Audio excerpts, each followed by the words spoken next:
All right, let's do a review. Dana Peterson started about 10 years ago doing a side hustle for photography. She started lowballing her clients, had about $50 a shoot, realized that wasn't sustainable, but it gave her kind of the experience and practice she needed to eventually find a price point that she feels comfortable with. She now knows her numbers between editing, the time of shooting, and all those costs to know like really whether it's worth it to take on a shoot or not.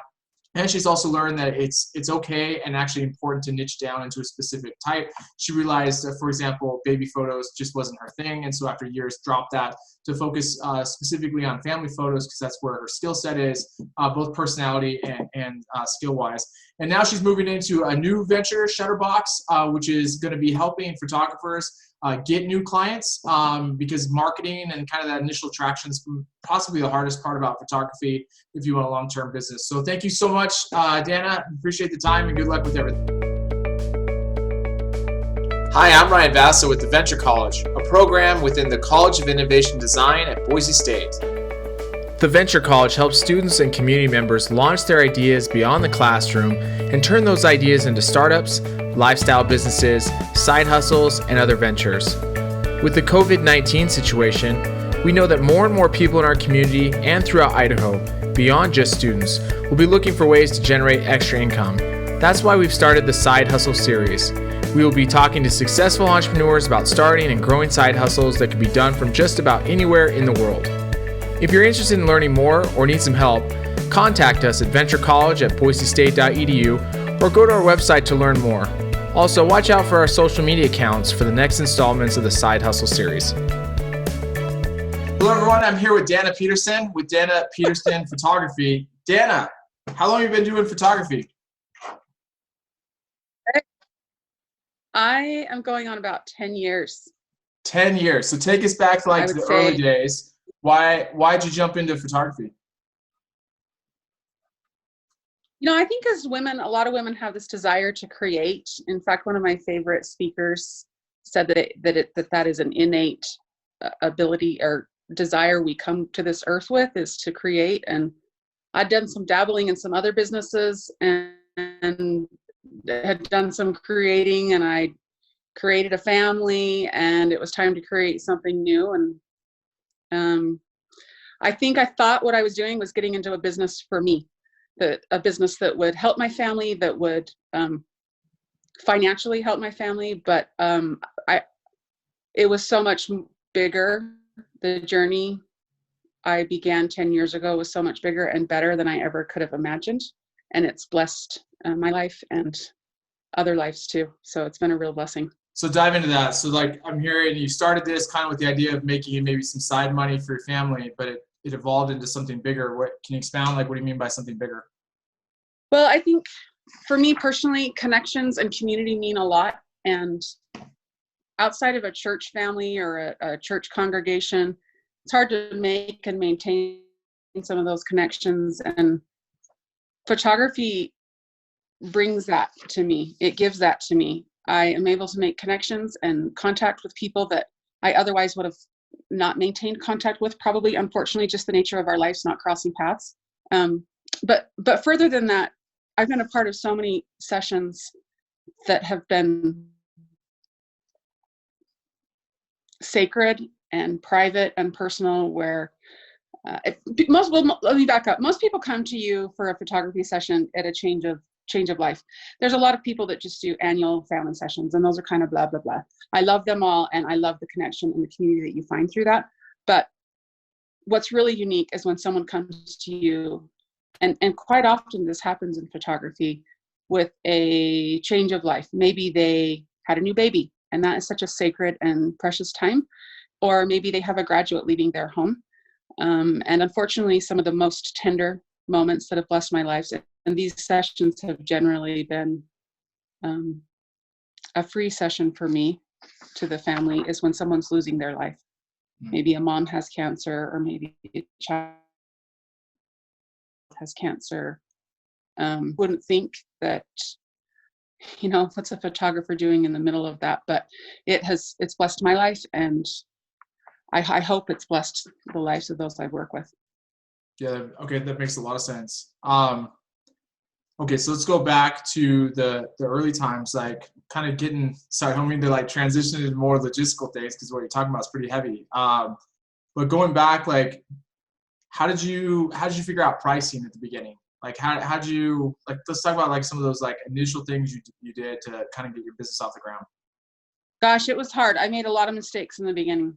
10 years ago, social media influence and online communities were relatively minimal. I did most of my learning long before I had a camera, actually. I belonged to a forum which was called ILP, I love photography.com. And I learned a lot of the technical stuff before I ever had a camera, which is sort of ironic. I would say I did right. I'd say I did that part right. But once I got a camera, I took a couple families out and just had practice with them, because nothing feels more awkward than charging somebody some of their hard-earned cash for a session you have no idea how to place. Sure. Couples. And so I think I charged families in the beginning $50. I did not do it the right way. What I should have done was honed in on my skill and offered more sessions, or did some trades or something where I was able to learn a little bit more and gain some confidence, and then started a price point that was realistic. $50 a session is not maintainable for, I don't know, any business model that could maintain a business. Sure. That you could continue doing that. So I made a lot of mistakes through the years. I've kind of settled in a price point for probably the last 5 years, and I'm happy where I'm at.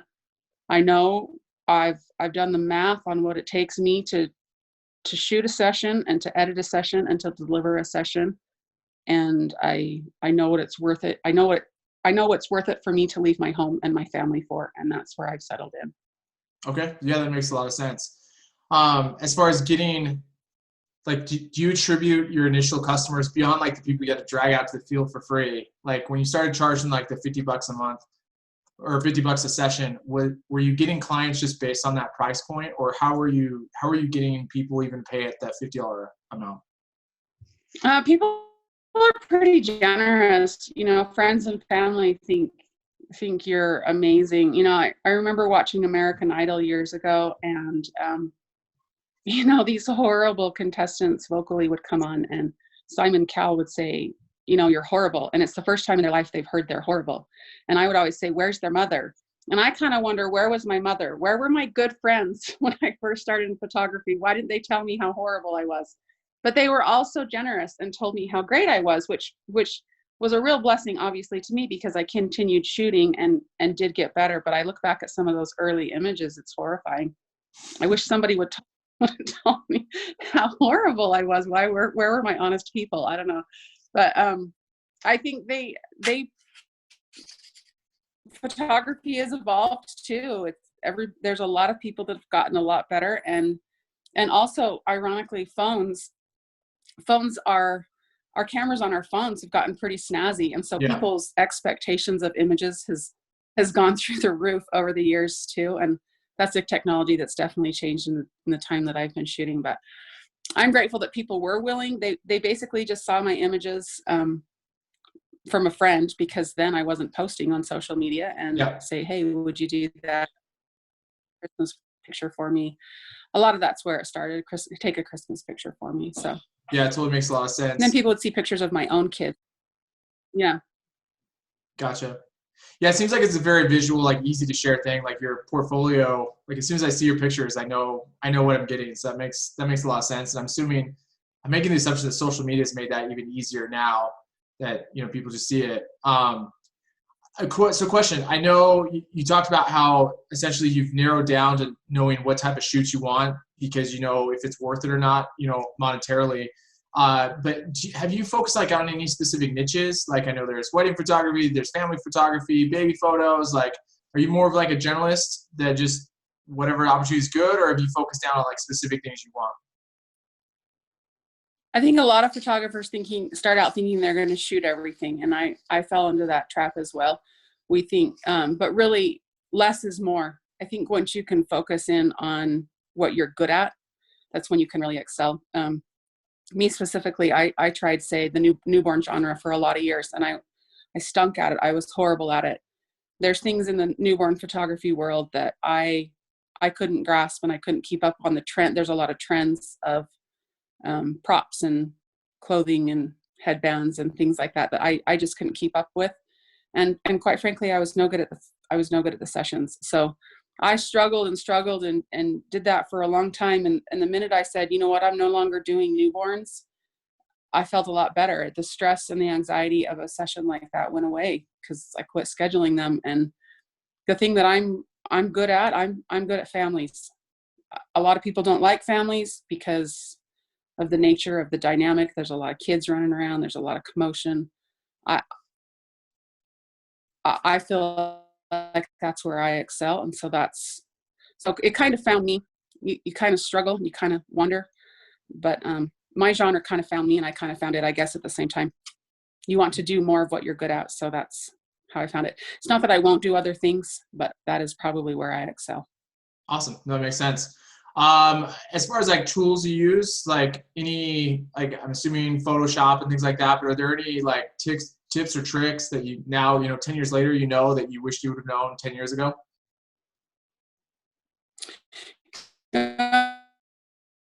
One of the best thing, I wish I would have had a photographer out that we could have mentored each other or helped each other. Or if I could have found a mentor that I felt like was my style, that may have been someone I could have latched onto. Early on, I did do a lot of, I did have a couple of mentors that I met through that ilp.com forum that I told you about. People were willing to mentor each other for free. And I did do some of that. And in return, I actually mentored, it's been years, but probably 3 or 4 years into my journey, after I felt confident with everything that I was doing, I mentored probably 30, 35 people in the field of photography, just people that were starting out. And I, of course, just offered it for free as well. I'd give them lessons, and I'd give them feedback and teach them how to shoot. And that was really beneficial for me. I think there's a lot of people in the industry who gave to me, and it was good to give back. I haven't had a lot of people ask for that kind of assistance in recent years, but it could be that I'm not on those types of forums anymore because I'm busier. But I would say finding a mentor or once you're able to share knowledge with someone, that's really key. I also think one of the best things I did as far as learning the software side of things, so just went and rented or checked out a book from the library. I think there's a book, it's called Photoshop for Dummies or Lightroom for Dummies. I don't recall. It's one of those. And I just went and checked the book out and read page by page. There's a lot of people. In fact, I was just speaking with someone who's been let me back up. I'll give this example. I was just speaking with someone this week that's been in the industry for probably 6-7 years, not as long as I have, but certainly long enough to be acclimated. And she's booking sessions all of the time. And she just asked me this week how I would suggest she learns Photoshop because she's never learned it. I think sometimes the fear of doing it perfect or the fear of doing it right prevents us from doing it at all. And checking out those books was the best thing I could have done. I used Lightroom as my initial editing and culling program, and I finish everything in Photoshop. I can't imagine as a professional photographer not using both. Yeah. Okay. Awesome. Thank you. And then just to wrap up the conversation, we talked about you're actually starting almost like another side hustle in terms of helping like other photographers. You want to speak to that as far as what you're doing? Yeah, a friend of mine and I, I looked at her work against I was always looking for mentors, people I could like-minded to me. That really is something I did for years. And probably eight years ago, so 2 or 3 years maybe into my journey, I found a local photographer that I loved her work, and I'd seen her say some things on her website and such that I related to, and I just found her phone number. I called her up and I said, I think we need to be friends. I think we need to be friends. And honestly, we have been since then.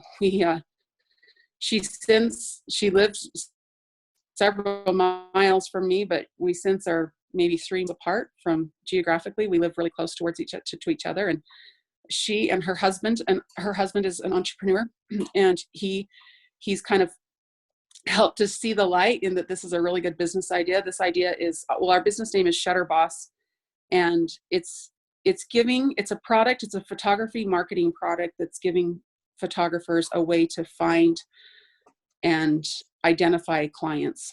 It seems that in the photography world, once you master the technique and the skills of posing and editing and all of the background part of photography, it's really a people business, and it's just that, a business. And what most businesses have a hard time with is clients. So there's tons of people out in the social media world that will sell you all kinds of products on how to edit and how to pose people. And, you can learn all those things. In fact, most of them you can learn for free. You can learn by trial and error. You can get yourself a mentor. There's a lot you can do. But what most photographers struggle with is clients. So this product that we're working on is helping photographers find clients. We hope to go live sometime this year. Again, is the motivation behind that like just treating it as like a separate business for another type of revenue stream? Is it your way of giving back to the community? Like, what's the motivation behind it? I think there's some of both. I stumbled upon this concept 6 or 7 years ago myself and didn't even really realize what a diamond in the rough I had.